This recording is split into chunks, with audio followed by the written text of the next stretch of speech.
Imagine you're sailing through the endless blue of the Pacific. The year is 1770, and a British ship known as the Endeavour cuts through the water, led by a man whose name would come to represent both discovery and division. This man? Captain James Cook, a simple farm boy turned daring explorer who would map the vast unknown and encounter lands and people never seen by Europeans before. Today, we dive into Cook's extraordinary journey to Australia, a voyage that would forever alter the course of history. This is James Cook's first expedition. Prepare yourself. This is more than just a story. It's a guide for enduring the unthinkable. Chapter 1. The Road to Endeavour. James Cook wasn't born into a family of explorers. Far from it, actually. He grew up in a modest Yorkshire village, the son of a farmhand, destined for a quiet life of toil on the land. But young Cook had a restless curiosity that stretched far beyond the fields. By age 17, he abandoned his apprenticeship in a small shop in Staithes, a quaint fishing village where he would catch his first sight of the sea, looking at the waves through a tiny window, feeling its pull. From that moment, his path was set. When he joined a coal-carrying vessel, Cook's focus sharpened. He threw himself into learning the skills of navigation. Night after night, he studied the stars and tides, and in time, he joined the Royal Navy. During his early years in the Navy, Cook's exceptional talent for surveying and cartography shone through, especially during his time in Canada. His big break came when he was stationed in Newfoundland, and then took part in the British campaign during the 7 Years' War, including the pivotal Battle of Quebec. Cook's remarkable skill in mapping the challenging terrain around the St. Lawrence River gave British forces a strategic advantage, enabling them to navigate complex waterways and launch a decisive assault on French forces in Quebec. Cook's mind was as sharp as his determination was relentless.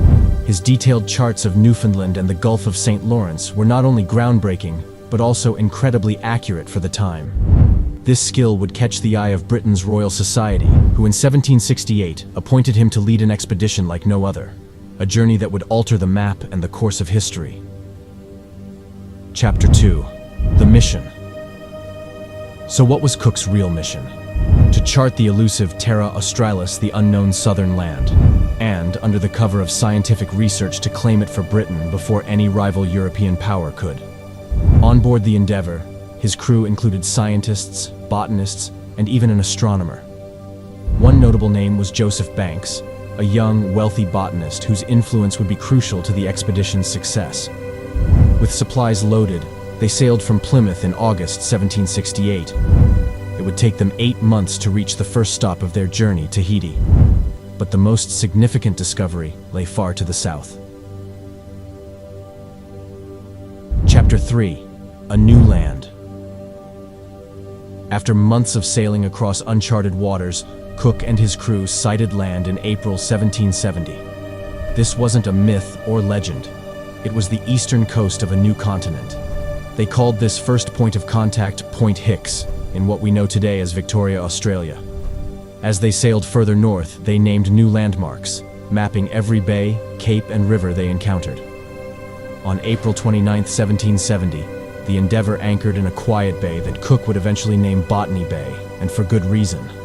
At first, it seemed peaceful, maybe even familiar, until the crew stepped ashore. Nothing here looked or behaved quite like they expected.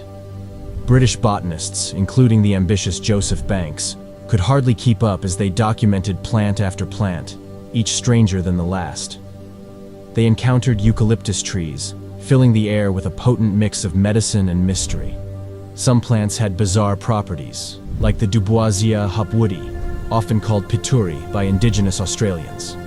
When chewed in small prepared amounts, it acted as a stimulant, useful for staying alert during long journeys. But higher doses, or improper processing, released toxic compounds that could cause severe poisoning and a painful death. Then there was the wildlife. Imagine the shock as they encountered the Sydney funnel-web spider, small but lethal. Its fangs were strong enough to pierce most shoes, and its venom could kill a man in just a few hours. Meanwhile, right on the beach, penguins shuffled along the shore, looking strangely out of place in the tropical climate. In those early days, it became clear that Australia wasn't just another stop, it was a land of wild contradictions, and they had only just begun to discover it. Now, imagine the scene. Cook and his crew set foot in Botany Bay, near what is now Sydney, and prepared to make contact with the people of this new land.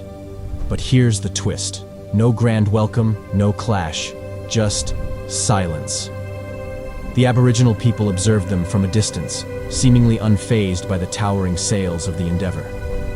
As the crew attempted to signal, wave, or connect, the locals simply watched, cautious and quiet, then faded back into the landscape as swiftly as they had appeared. Each attempt at communication failed. Each gesture met with calm disinterest or a swift retreat. Finally, with no other options, Cook fired a musket shot into the air, not to harm, but as a warning. It was tense, almost surreal, yet it stayed bloodless. Despite the frustration, Cook held back.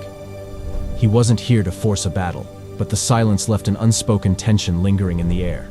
This wasn't the meeting of cultures they had imagined.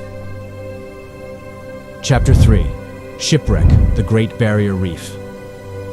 Cook continued to press northward along Australia's rugged coast, charting unknown waters with a cautious eye.